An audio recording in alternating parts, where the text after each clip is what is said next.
Hello everyone, this is AndresRestart, and I'm making this video knowing full well that I may be brutally attacked for sharing my opinion on this subject here.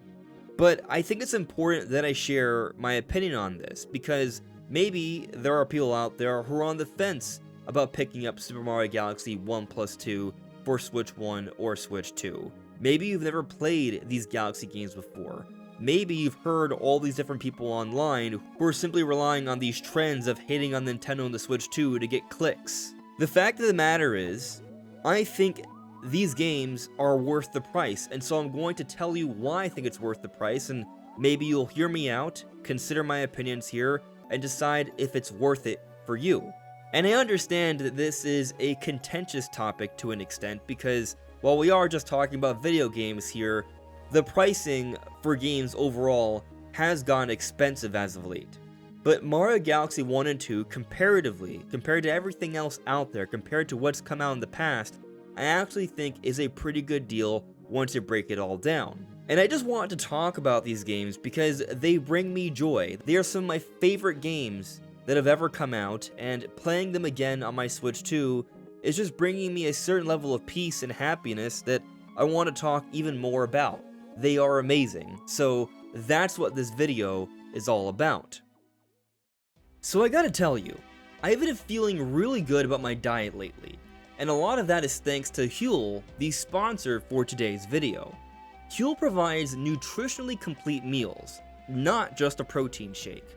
We are talking about a formula composed of many high-quality, healthy ingredients, and there are tons of health benefits such as reduced fatigue, immune support, and high protein for muscle building, which has been ideal for my fitness goals and lack of time. I don't have to cook every meal. With Huel, I just take the cup, fill it to the line, put in a couple scoops, close, and shake. There are a variety of flavors. My personal favorites have been salt caramel and banana, especially with some ice to make it into a nice, refreshing, and filling drink at the end of my days. And also, Huel has just come out with these daily greens in a can. They are sparkling, bubbly drinks, super refreshing. They taste great. You have flavors like blueberry, apple, peach, and anything that steers me away from drinking sugary sodas but still taste great and give me that soda experience, I'm all for. So these daily greens in a can are pretty great too. So you can check out Huel and save 15% off with my code AR15 using the link in the description below, or by scanning the QR code you see on screen here. So let's first just talk about Super Mario Galaxy 1 and 2 for those who maybe haven't played these games before. Super Mario Galaxy 1 and 2 are some of the most highly critically acclaimed games that have ever come out. They are some of the best Mario games ever, and they are absolutely some of the best platformers ever. Easily. Both Mario Galaxy 1 and 2 are top 5 Nintendo Wii games, so seeing them remastered for Switch 1 and Switch 2 is something a lot of us have been waiting for, specifically with Galaxy 2, because technically we did get a remaster of Galaxy 1 for the 35th anniversary 5 years ago, but this time it's been even more remastered alongside Galaxy 2. But the Galaxy games are interesting because they took a little bit of a divergent path compared to the rest of the 3D Mario games at the time. At the time, we had Mario 64 and we had Mario Sunshine, and those games are more so about these open sandbox experiences. But with Galaxy 1+2, they sort of went more back to a shorter level structure, whereas more so moving from point A to B to get the star. Now, they did have a little bit of some of those more open areas to explore, but they weren't as large and substantial as what we saw from Mario 64 and Sunshine. But the trade-off was far improved pacing, a lot more variety to the gameplay, and something that many people found quite addicting. You would continue to go from star to star to star. And the Galaxy games introduced some very interesting mechanics. It was very unique, it was innovative, especially for the time, utilizing pointer controls to actually interact with the environment as you would move around, jumping and bouncing around to different platforms and such, but also considering different gravity effects. When you first play Galaxy 1 or 2, it's going to take you a few moments to wrap your head around the mechanics and the physics. It's a different way of thinking that you're going to develop here, which makes these games all the more interesting, all the more unique. With these gravity effects in mind, there aren't really any other games that are quite like Galaxy 1 and 2. And both games are pretty sizable.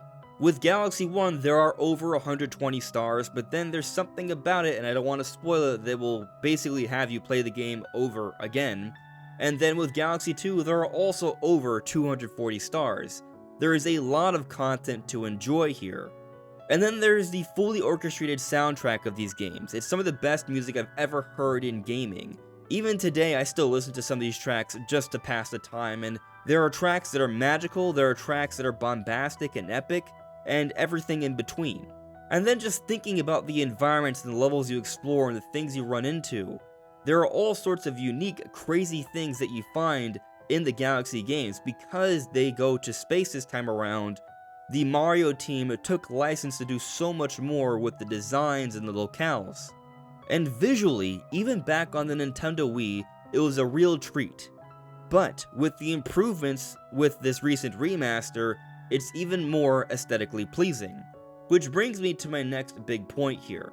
The changes that we are seeing with these remasters, because it's actually more substantial than what Nintendo let on at first, which I think is a big contributing factor to a lot of the negativity surrounding the pricing of these games, because perhaps at face value, you may see these games, not realize the improvements that are here, and you think it's not quite worth the price, but there is a little bit more to this than some people have realized. So you do have a few different quality of life improvements. You have an assist mode, you also have a cooperative mode that was already with the base games, but you also have a collection of soundtracks to access from the main menus for both games, and there's actually some new songs that have been added. And also they've added some new Rosalina storybook stuff for both Galaxy 1 and 2 actually. Now this isn't something that's going to add hours of gameplay, but it is a little bit of extra story stuff there that is certainly worth checking out. Now before going forward here, let me simply point out that I have this goal to reach 60,000 subscribers by the end of the year.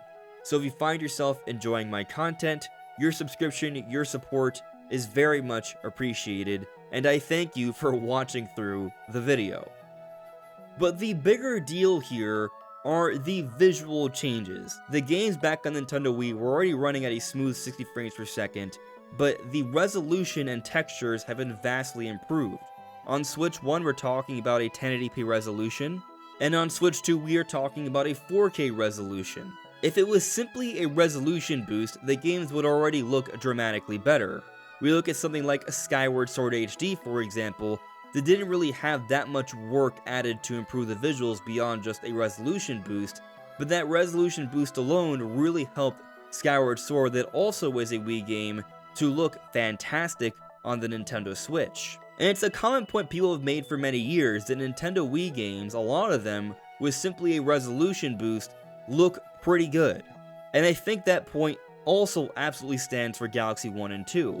But that's not what Nintendo just did for these games. They did basically do that for Mario Galaxy in the 3D All-Stars compilation that came out back in 2020 for the 35th anniversary, but this time they've gone back and redone a lot of the textures for both Galaxy 1 and 2. And we've already done a few different graphics comparisons here, and the differences are pretty substantial, but I've only showcased some of the early areas. As I've played more and more of Galaxy 1 and 2, I've continued to see more and more levels and areas with all these new textures, and there are some pretty noticeable substantial differences here, and it adds to the overall experience. As I've been playing these games, I continue to find myself in awe, because they are beautiful games. They are super colorful and vibrant, and with the improved resolution and textures, I'm not left feeling like this game has aged poorly. I'm not here trying to say that these games look like a modern 3D Mario experience, but I'm also playing through these games not feeling like they're super aged. They just look beautiful. And a lot of that comes down to the original art style of these games, but it's aged super gracefully thanks to these enhancements. And a lot of these improved textures really do look nice, and it looks like they've even done some work to the skyboxes as well. Some of these backgrounds just look fantastic. So playing through these games, even though they are Nintendo Wii games, is a visual treat. And that's usually the main point when it comes to remasters, right? That's the main thing we notice with these games. And yes, it is nice. But perhaps what is a bigger point here is just how much better it is to play these games on Switch 1 and Switch 2. I actually have access to the original games, but I don't really go back to play them because playing the original games isn't quite nearly as satisfying or accommodating as it is on Nintendo Switch or Switch 2. It's not just because of the visual enhancements, although that does make for a big difference here. It has a lot to do with the control setup. Because back for Nintendo Wii, you had to use an infrared sensor. This would allow you to point at the screen, which allowed for the pointer controls, which were neat, and are still neat. But getting a Wii gaming setup together is a little annoying, and I imagine is for most people who even still have access to their Wiis. But also, there is an improvement here that I don't think people really take much note of. And that's the fact that the motion controls are better than the pointer controls with the infrared camera. And some people might disagree with this, but hear me out here. Yes, because of the motion controls, you do have to every once in a while center your pointer again, and that may be annoying to some, but I'll argue it's basically just like centering your camera after a little while. It becomes second nature.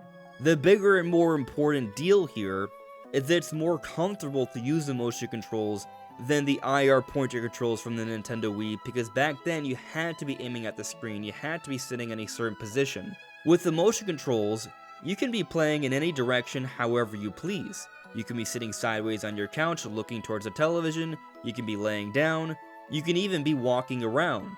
You don't have to be aimed at one single direction to do this, and this also facilitates playing the game in handheld mode as well. This is not just a game you play on your TV, you can play it wherever you go.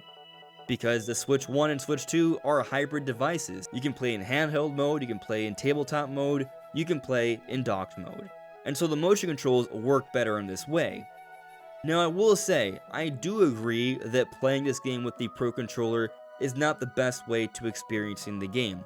Pointing around this way just doesn't feel quite right. However, with the Joy-Cons, it feels right. It feels kind of like the original vision of these games back on Nintendo Wii, except without the limitation of having to aim in one particular direction because of these motion controls.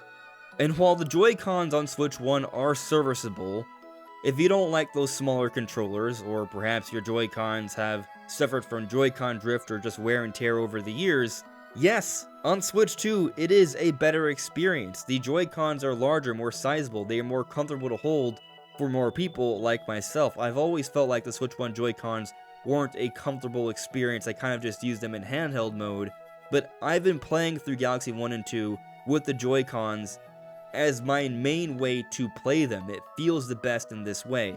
And so I've come to really enjoy the experience of Galaxy 1 and 2 on Switch 1 and especially Nintendo Switch 2. I do want to make something clear here. There are some minor issues. It's not perfect, although they are fairly minor issues, so it's mostly nitpicky. 1. There is that one level that you may or may not have heard of where the lighting seems to be a bit off with a particular tree. There's light shining through a giant tree and it looks off. So hopefully they update that, but that's literally one of hundreds of levels here, so I find it to be fairly insignificant, and it's not like it even ruins that particular level. It just looks a little weird. I have also noticed, though, that when I'm running around in circles very quickly, sometimes it seems like the movement gets a little bit confused. It's rare, but it does happen sometimes if you move in that way.